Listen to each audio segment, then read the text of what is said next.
얘기를 했는데 이제 장 선배님은 그 유시민 작가하고 좀 더 저보다 가까운 세대고 더 잘 네. 아시겠지만 저는 다른 방송에서 그 얘기했는데 제가 유시민 작가 책을 다 버렸는데 그날 이제 안 갖고 온 책도 한 5권 더 있었어요. 제가 책가방이 부족해서 그 갖고 온 거지. 뭐 네. 청춘의 독서, 어떻게 살 것인가, 네. 국가란 무엇인가, 후불제 민주주의, 거꾸로 있는 세계사부터 시작해서 뭐 국가 개조론. 제가 읽었던 것들이 아직도 생생해요. 대학 네. 때 그 읽고 그 위에 인덱스 붙이고 했던. 인덱스 좋아하잖아 이거. 예, 예, 한동훈. 한동훈. 예, 제가 한동훈 책도 진짜 진짜 책도 못 떠니 쓰레기 읽는다고. 예. 네. 근데 유시민 작가 책은 정말 20대에 영감을 많이 받았고 우리 시대의 지성계의 아이돌 아닙니까 어떻게 보면. 그쵸. 예. 네, 수많은 그런 인사이트와 고전 이런 것들이 이제 많이 담겨 있는 책이었는데 제가 그 책을 지난주부로 폐기 처분한 이유 중에 하나가 네. 너무 실망했어요. 뭐에 실망했냐? 유시민 작가가 이분 뉴스에도 그런 말 했는데 이런 얘기를 하더라고요. 유 이재명 세력의 수장이 네. 이현주 의원이 아니라 네. 이재명 대통령이었던 것 같다. 네. 아예 이름을 이제 박았어요. 딱 찍어서 하더라고요. 네. 근데 이 부분은 저는 좀 의도가 있다고 봐요. 왜냐하면 이걸 유 이재명이라고 말하는 것도 좀 그렇지만 그 중에서 수많은 그러니까 유 이재명 인사가 있다고 칩시다. 네. 민주당은 기본적으로 예전에 DJ 때부터 시작하면 호남 정당의 한계가 있는 거예요. 네. 그래서 늘 영남 후보를 영입하려고 음흠. 했고 동진 정책을 쓰지 않았습니까? 네. 확장 정책. 그렇죠. 호남 인구 500만, 영남 인구 1200만이에요. 그냥 1대1로 붙으면 지거든요. 그렇죠. 그래서 늘 민주당의 그 집권 플랜 전략은 동진 정책을 통해서 나왔어요. 맞아요. 중도 친화, 예, 내지는 이제 지역주의 타파. 그래서 네. 노무현 전 대통령, 문재인 전 대통령. 그렇습니다. 예, 지금까지 이제 지금 이재명 대통령까지 안동뿐이잖아요. 네. 다 영남 출신이에요. 맞아요. 네. 네. DJ를 빼면 다 영남이에요. 물론 그거는 인간의 댐댐이도 있지만 호남에 있는 저를 포함해서 그 예를 들면 호남인들이 정치를 바라볼 때 그거를 당연히 바라봐요. 그 전략적 포석으로 보거든요. 네. 네, 저희 집에 아버지 어머니뿐만 아니라 다 그래 봐요. 누군들 자기 동네에서 대통령 나오는 거 싫어하겠어요. 그럼요. 예, 그 지역주의는 미국의 보스턴에도 있고 플로리다도 다 있어요. 그럼요. 우리 동네 인지적으로 봤을 때 우리 동네 가까운 사람이 연고가 있는 사람이 좀 큰 인물이 나왔으면 좋겠다. 네. 이 심리가 있죠. 그럼요. 야구팀, 축구팀 다 그렇게 작동합니다. 그렇습니다. 근데 호남인들은 그럼 무슨 뭐 별종이라서 아 우리는 영남 사람들이 잘 됐으면 좋겠어 이렇게 할 것 같아요. 그게 아니라 네. 이게 전략적 포석이에요. 진보적 아젠다를 가진 그런 뜨거운 심장을 가진 영남 후보가 와주면 우리가 집권 플랜도 좋고 그 사람들에게 표를 몰아주겠다. 네. 이게 호남의 정신이거든요. 그래요. 그게 대한민국을 발전시키고 맞습니다. 민주당 집권을 시킨다. 이 기반이 있는 거예요. 네. 근데 그렇게 봤을 때 지금 유시민 작가가 말한 부분이 유 이재명 세력은 이걸 딱지를 붙여서 그렇지 동진 정책이 일환 아닙니까? 아니 그러면 유 이재명을 그렇게 이름을 뭐로 붙인다 간에 뭐 유 이재명이든 유뉴 이재명이든 뭐 새로운 이재명이든 뭐 확장 이재명이든 뭘로 붙여도 좋아요. 네. 그러면 유시민 작가한테는 저는 물어보고 싶어요. 그럼 본인이 생각할 때 민주당에 이제 어쨌든 오랜 진보 정당에 몸 담았으니까 본인이 생각할 때는 다음에 민주당 내지는 진보 집권을 누가 할 때 진보 진영의 주자가 그게 어떤 이름 간에 확장 동진이든 간에 네. 그 주자 입장에서 그 대통령 후보 이름 따면 그 뭐 홍길동 합시다. 그럼 네. 유 홍길동 정책 안 쓸 거예요? 본인은 그 전략 포기할 겁니까? 지금까지 썼던 거예요. 노무현 전 대통령도 썼고 문재인 전 대통령은 이제 탄핵이라서 했지만 그것도 선거 때는 썼던 거예요 다. 네. 근데 그 부분을 민주당 지지층의 사람들을 갇히게 하는 거. 이 부분은 사실은 집권으로 보면 필패 전략이거든요. 근데 이거를 이름을 딱지를 낙인을 시킨 다음에 거기다가 가장 취약한 고리인 이현주 의원의 이름을 넣어요. 넣고 예, 저는 개인적으로 왜냐면 이현주 의원이 좋다 싫다가 아니라 이현주 의원이 당적을 많이 바꿨잖아요. 많이 바꿨죠. 예, 민주당 있다가 국민의당에 갔다가 안철수한테 갔다가 또 무슨 미래통합당 갔다가 전진당 갔다가 당적을 여러 번 바꿨기 때문에 이미지가 별로 안 좋거든요. 네. 사람들이 봤을 때는 철새 아니야? 이렇게 말할 수 있는 거 아닙니까? 네. 본인도 그걸 알 거예요 아마. 그렇죠. 리박스콜도 강연 예, 의견에 대해서도 그런 비판이 부분들이 있기 역사 때문에 의식에 대한. 예, 네. 그거는 당적뿐만 아니라 행동에 대한 이제 비판이니까 예. 저는 그건 잘못됐다 보거든요. 이제 그렇게 레코드가 쌓여 있는 분이에요. 네. 근데 그 수많은 동진 정책의 일환 중에 수많은 영입 인사 중에 소위 말해서 딱 이현주 의원을 딱 거기다 꼽는 거예요. 좋은 사례도 많거든요. 네. 사실 데려온 사람 중에 동진에서 전체적으로 표를 주고 네. 그 사람들 같이 뭐 예를 들면 김성식 전 의원 한나라당 네. 예. 잘못된 사람입니까? 이 사람 유 이재명이잖아요. 그렇게 따지면 예. 원래 민주당 사람 아니잖아요. 예. 뭐 많죠. 송미령 장관도 네. 그렇고 그리고 보훈부 장관도 마찬가지고 뭐 많죠. 네, 근데 그런 부분이 층위가 다양한데 그 중에 왜 굳이 이현주 의원의 이름만 넣냐 이거예요. 가장 부정적 이미지에 이현주 이름을 넣어가지고 그렇죠.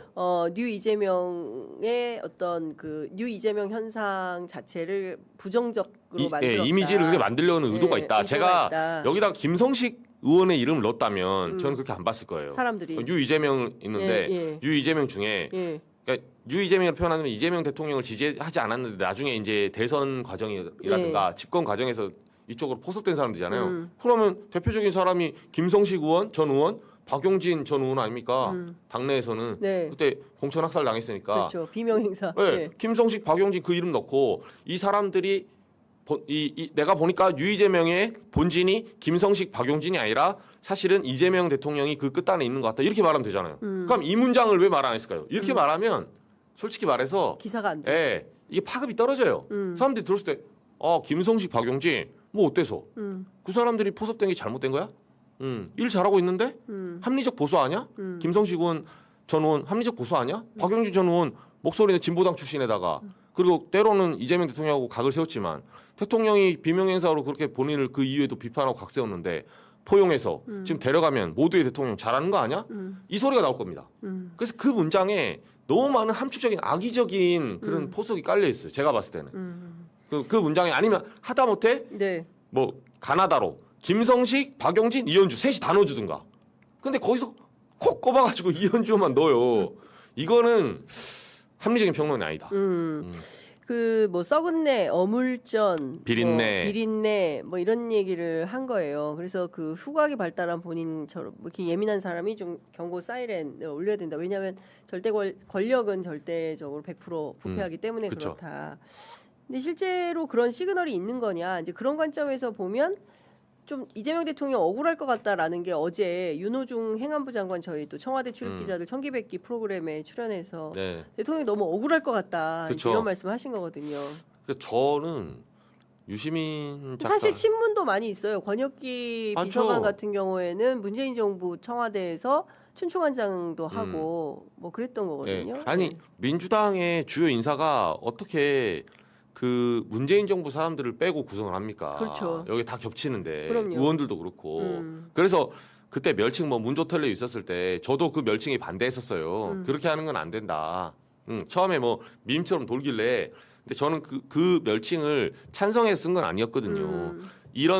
지금 이런 화제가 되고 있는 게 있으니까 이 문제를 어떻게 봐야 할까 이제 이렇게 쓰다가 저도 그다음부터는 안 써요. 문재인 대통령 거기 들어갈 이유도 없고 근데 물론 정책적 과거의 부동산 정책 과오는 있죠. 그 공간은 평가를 해야 되는데 그것과 별개로 전면 부정하고 전 정부랑 떼낸다? 그건 불가능해요. 그렇죠. 왜냐하면 이 정통성이라는 게 있기 때문에 김대중 대통령, 노무현 대통령, 문재인 대통령, 이재명 대통령으로 이어지는 그렇죠. 민주당의 정신이라는 게 있잖아요. 민주인권 평화. 그 정신에 따라서 하는 거에서 그리고 사람 빤합니다. 빤해요. 그래서 여기 이 정부에서 전문가 집단으로 들어갔던 분들은 다음 민주정부가 들어서면 또 그 정부에 또 전문가 집단으로 들어가고 이렇게 하지 않습니까? 제가 보기에는 그 비판은 할 수 있다고 생각해요. 그리고 어떻게 다 100% 잘합니까? 그리고 모르고 인식하지 못한 채 놓치고 있는 부분들이 있다면 그것은 저는 지식인들이 나서서 의제 설정을 해야 된다. 당장 지금 제일 의심을 품고 있는 게 검찰개혁 아니겠습니까? 그 형사소송법 개정안을 이르면 4주 안에 처리한다라는 게 7말 8초 얘기했죠. 7말 8초 얘기했고 8월 5일 그 국회가 끝나기 전에 처리한다라는 겁니다. 그러면 일단락 되는 거예요. 형사소송법 개정안 안에 보안수사권 전면 폐지를 담고 그다음에 보안수사 요구권으로 정리를 하고 앞으로 검사들은 수사 못하고 그렇죠? 그리고 사법경찰관들이 수사를 다 하고 혹여라도 문제가 생기면 보안수사 요구를 통해서 확인할 거 확인하고 한다. 그리고 협력할 수 있는 시스템을 만든다. 그리고 억울한 피해자가 있지 않도록 형사사법 체계에 분명하게 수사에서 제외되거나 소외되는 일이 없도록 그리고 범죄자가 확실한 단죄를 받을 수 있는 이런 형사사법 시스템을 만든다. 이러면 괜찮을 것 같아요. 그러면은 이제 유시민 작가가 더 이상 비판할 게 없겠죠. 근데 저는 예. 그 유 작가가 이제 그 논지를 들고 나왔을 때 저는 솔직히 말하면 좀 묘한 게 하나 있었어요. 뭐냐면 보시면 이 얘기를 유 작가가 언제 처음 말하냐면 보안 사건 관련해서 봉욱 전 민정수석하고 정성호 장관을 타겟으로 해서 때려요. 그게 1월 20일쯤이에요. 네. 예. 조국 혁신당 합당 발표하고 나서 그 즈음에 이해찬 전 총리가 이제 별세합니다. 네. 그래서 그때 김어준의 뉴스공장 나오거든요. 제가 그 시기를 다 기록해놨어요. 네. 유시민 작가가 지금 말하는 게 이 흐름이 뭘까? 그래서 어떤 추이를 어떻게 말하는지를 이제 종이에 쫙 써보고 기록을 해보니까 네. 어느 정도 잡히는 게 뭐냐면 올해 1월달에 들어서 처음으로 보안 사건에 관한 이제 약간 워닝을 얘기를 하는 거예요. 아 이거 잘못된 것 같다. 검찰개혁 이렇게 가면 안 될 것 같다라고 얘기를 하는데 그때 나와서 무슨 얘기를 하냐면 그 이해찬 전 총리 이제 장례식 끝나고 나서 이제 나와서 뭐 한 굉장히 길게 해서 1시간 정도 이제 방송을 하는데 네. 그날 보안 사건 문제는 물론 입법 예고도 했고 작년부터 쭉 있었던 일이죠. 있었던 일인데 유시민 작가가 보안 사건 얘기를 하면서 계속 조국 혁신당하고 합당 얘기를 해요. 그러니까 조국 혁신당 합당과 보안 사건 문제를 섞어서 얘기합니다. 네. 근데 저는 궁금한 게 뭐냐면 좋든 싫든 간에 그건 양 정당의 선택일 수 있는데 당원들이 결정하면 되는 거예요. 네, 투표해서. 합당하고 보안 사건이 무슨 상관이 있죠? 그러니까 보안 사건은 네. 당정청의 문제예요. 네. 민주당 여당 내부의 문제라고요. 네. 조국 혁신당은 당연히 전면 폐지를 주장하죠.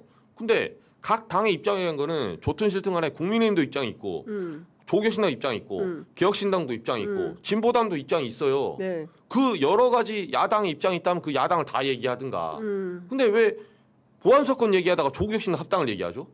이게 이상하잖아요. 매번 그렇게 해요. 지난번에 다스베이더 나왔을 때도 자기가 이 이상 현상을 처음으로 이 정권에 느꼈던 게 뭐다. 두 가지다. 첫 번째는 조국 혁신당 합당이 무산됐다. 네. 두 번째는 평택을 선거를 왜 이렇게 하지? 이렇게 느꼈다는 거예요. 그거랑 보안 사건이 무슨 상관이 있어요? 전혀 다른 문제잖아요. 그러니까 보안 사건을 다루려면 보안 사건만 쭉 얘기를 하셔야 되는데 조국 혁신당 합당을 여기다 얻는 거는 저는 어떤 의심이 드냐면 정치적 의도가 있다. 그렇죠. 보안 사건은 이 사람에게 명분이 아닐까? 하나의 연결고리가 아닐까? 네. 이걸 명분으로 네. 조국 혁신당이 지금 보안 사건 전면 폐지를 주장해왔잖아요. 당원 당규 조국 혁신당은 창당 때부터 1호가 검찰 개혁이에요. 그렇습니다. 예, 네. 그걸 전면에 내세우고 있는 당이기 때문에 조국 혁신당이나 조국 전 대표를 도와주고 싶은 마음에 이걸 명분으로 걸고 사실 저 끝단의 목적은 합당에 있는 거 아닐까라는 의심을 갖게 되는 거예요. 왜냐하면 필요 없는 말을 계속 하니까요. 연관이 없는 말이에요. 근데 지금 더불어민주당의 당대표 후보로 출마한 사람들이 다 후보자들이 네. 조국 혁신당의 합당에 대해서 긍정적인 거 아니에요? 물론 송영길 대표는 좀 그 세목 반대 그쵸. 예, 인것 같아요. 근데 김민석 후보나 정청래 후보 둘 다 지금 합당하겠다는 거 그러니까 아니에요? 엄밀히 말하면 김민수 후보는 3대 원칙을 얘기했죠. 예. 첫 번째 합당을 민주당 당원들에게 물어보겠다. 네. 그리고 조국 혁신당 당원들에게 물어봐라. 예. 이 두 가지. 예. 그리고 이제 합의하면 당명은 바꾸지 않고 예. 이제 흡수합당의 표현 안 쓰는데 예. 이제 앞으로 안 쓰겠다. 예. 다만 민주당 당명을 바꾸고 1대1 뭐 어떻게 이렇게 할 수는 없다. 민주당 당명을 유지하면서 당대당 통합은 불가하고 그렇죠. 형식은 아마도 그렇게 될 것 같다. 그렇죠. 예. 그렇지만 상대가 기분 나쁠 수 있으니 흡수합당이라는 표현을 쓰지 않겠다. 그렇죠. 그게 이런 3대 정도. 원칙이에요. 예. 그러면 김민석 전 총리는 조건부 합당인데 예. 반대로 말하면 첫 번째 민주당 당원들이 반대하면 못하는 거죠. 그리고 또 변수는 뭐냐면 조국 혁신당 그러니까 합당에 찬성한 가정하고. 근데 조국혁신당도 합당할 뜻이 별로 없는 것 같던데 신장식 후보를 그렇죠. 저희가 인터뷰했는데 자강론을 이야기하더라고요. 근데 제가 보기에는 그거는 조금 모르겠어요. 유시민 작가가 어떤 생각에서 그런 이야기를 하시는지 저희도 인터뷰를 안 해봐가지고 잘은 모르겠는데. 여하튼 이제 모호하다. 왜 그 보안수사권 폐지면 보안수사권 폐지만 그 이야기하지 왜 조국혁신당과의 합당 문제를 이제 섞어서 하느냐 착종시키지 마라. 이제 이런 메시지를 말씀하신 그리고 것 하나 더 같습니다. 김어준 씨도 계속 후보들 나오잖아요. 김민석 전 총리 나오든 송영길 전 대표 나오든 전당대회에서 인터뷰하잖아요. 네. 정청래 후보 나오든 네. 평택을 하고 그 후보하는 거 계속 물어봅니다. 합당했으면 네. 그러니까 합당했더라면 평택을 이기지 않았을까요? 합당 마무리했으면 그러니까 앞으로 합당 어떻게 할게요? 계속 합당 질문해요. 아니 정치적인 질문을 할 수 있는데 이정주 기자는 합당하면 안 된다고 생각하시죠? 아니요. 그거는 각 정당의 네, 판단의 몫이다. 각 정당의 판단이죠. 네. 제가 관여할 바는 아니에요. 근데 네. 저는 어떻게 보냐면 이건 있어요. 각 정당의 판단인데 저는 이상한 게 하나 있어요. 조국 대표 작년에 8월에 출소하고 나서 10월 13일인가 조선일보 인터뷰합니다. 네. 그때 합당 물어봐요. 단칼에 끊어요. 음. 그 단칼에 끊는 근거가 뭐냐? 네. 이렇게 얘기하거든요. 우리는 영세 상인이고 스타트업이다. 근데 우리는 민주당이 추진하지 않는 법, 네. 차별금지법 제정, 그리고 중대선거구제, 토지공개념 이런 것들이 있다. 우리는 민주당하고 합칠 수 없는 이유는 이 우리만의 색채의 이런 어떤 공약들이 있는데 이거를 덮어놓고 합당하자고 하는 거는 정당 민주주의 위배된다. 그렇게 하면서 합당을 거절합니다. 정당 민주주의 위배되죠. 그때는 맞고 왜 지금 틀리죠?